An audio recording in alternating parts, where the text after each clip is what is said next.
நமஸ்காரம்.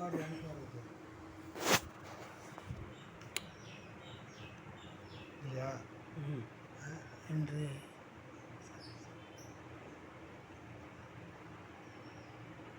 சுவாமி சிவானந்தா சித்தவித்தை அபியாசி அறக்கட்டளை ராணிப்பேட்டை மாவட்டம் நெமிலி வட்டம் ஓத்தேரியில் அமைந்துள்ள சிவானந்த சித்தவித்தை அபியாசிய ஆலயத்தில் இன்று ஜெபம் நடைபெற்றது. ஞாயிற்றுக்கிழமை வார ஜெபம் நடைபெற்றது. இதில் கலந்து கொண்ட சித்த வித்தியார்த்திகள்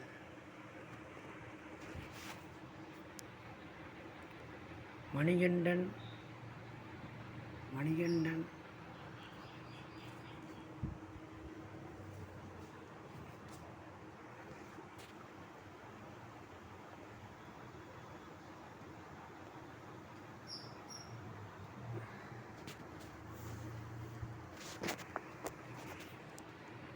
ஆத்ம